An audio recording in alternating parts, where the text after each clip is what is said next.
Assalamualaikum warahmatullahi wabarakatuh.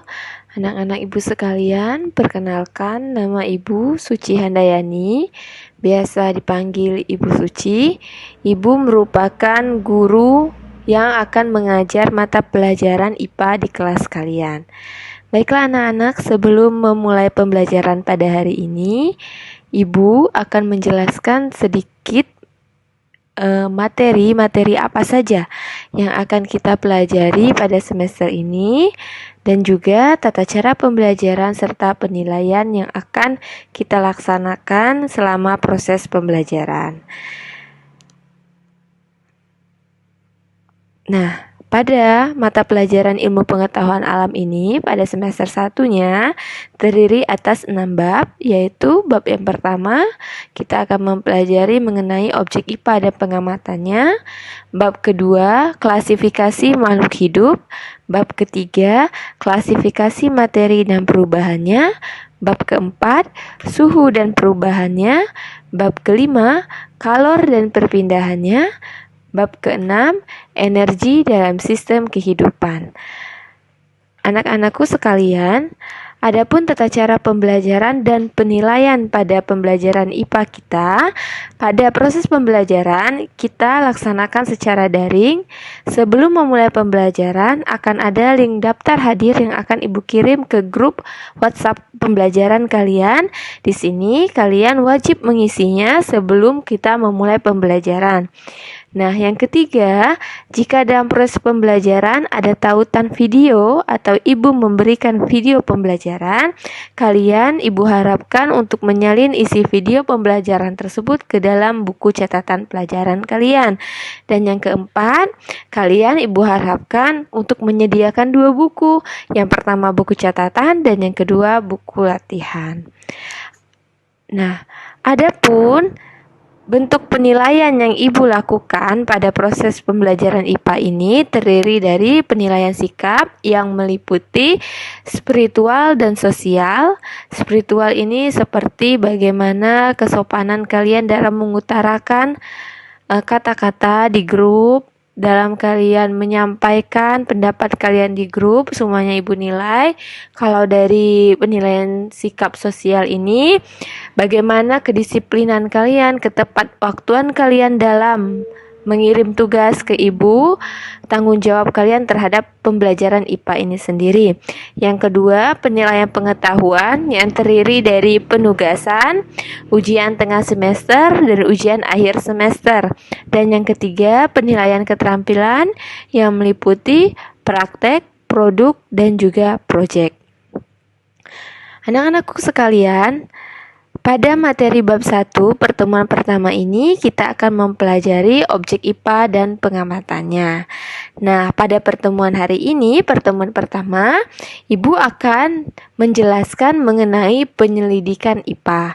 Nah, penjelasan lebih lanjut mengenai penyelidikan IPA ini akan ibu tampilkan dalam bentuk video dan ibu harap kalian menyimaknya dengan baik. Baiklah, inilah videonya, silakan disimak dengan baik ya anak-anak. Penyelidikan IPA. Pernahkah kalian memperhatikan temanmu? Misalnya, mengamati tinggi badan, warna kulit, hidung mancung, mata sipit, dan berapakah massa tubuhnya. Semua kegiatan ini disebut dengan penyelidikan ilmiah IPA.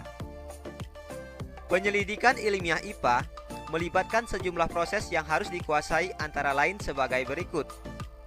Yang pertama, proses pengamatan, yaitu proses menggunakan panca indera, termasuk melakukan pengukuran dengan alat ukur yang sesuai. Pengamatan dilakukan untuk mengumpulkan data dan informasi. Yang ketiga, proses membuat inferensi, yaitu merumuskan penjelasan berdasarkan pengamatan.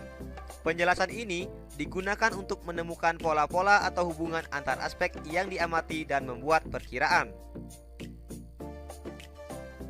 Proses yang ketiga yaitu mengkomunikasikan. Mengkomunikasikan hasil penyelidikan baik lisan maupun tulisan.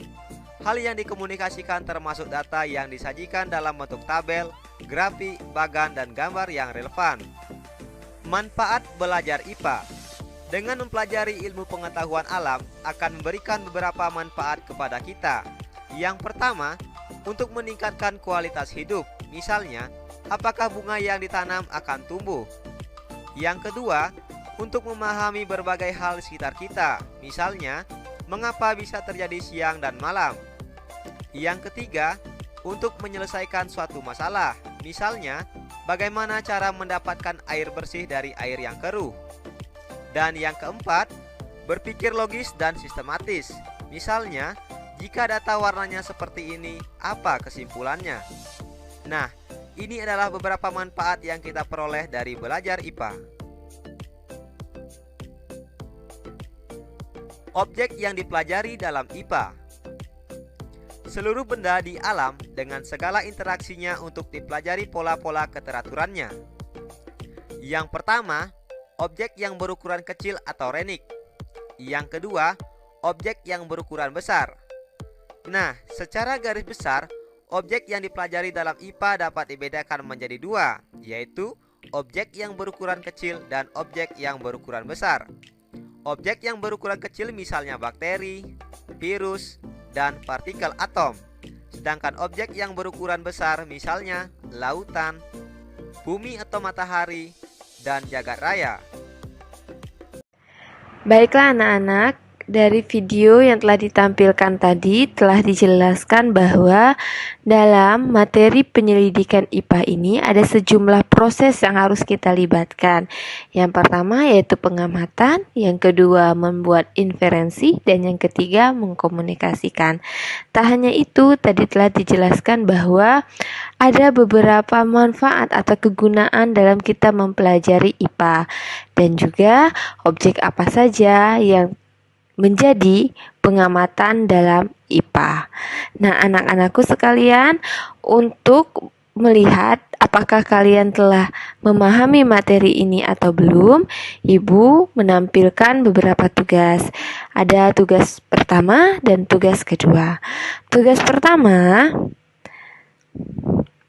di sini Ibu minta kalian melakukan penyelidikan.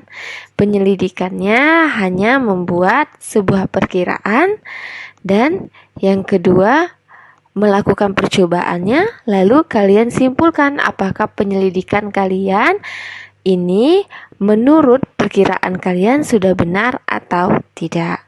Nah, tugas ini kalian kerjakan di buku latihan dengan format sebagai berikut. Kalian tulis nama kalian tulis juga kelas, lalu tujuannya apa, ditulis di bukunya. Tujuannya seperti ini, sesuai dengan yang Ibu tampilkan. Lalu perkiraan sama persis seperti ini, tapi yang bertanda titik-titik ini Ibu harap kalian untuk mengisinya, lalu menjawab satu pertanyaan yang Ibu berikan.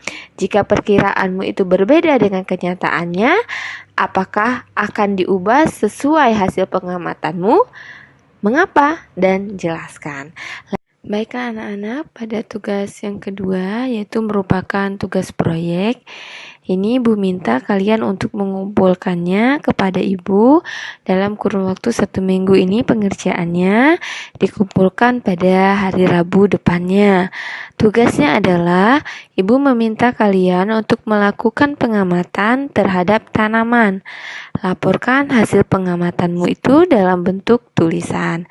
Misalnya kalian mengamati tumbuhan pisang atau tanaman pisang. Nah, dari tanaman pisang tersebut yang kalian amati, bentuk daunnya kalian jelaskan, bentuk buahnya, bentuk batangnya, jenis batangnya berkambium atau tidak, bagaimana dengan akarnya, merupakan akar tunggang atau akar serabut, kalau dia memiliki bunga, bunganya warna apa.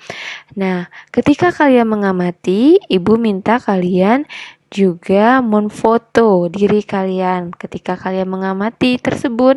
Nah, jadi ada 2 hal yang akan kalian kirim pada hari Rabu kepada Ibu tugasnya. Yang pertama yaitu laporan yang kalian foto, dan foto dari ketika kalian melakukan kegiatan tersebut. Ibu rasa cukup sekian pertemuan kita hari ini. Ketemu lagi di pertemuan berikutnya. Wassalamualaikum warahmatullahi wabarakatuh.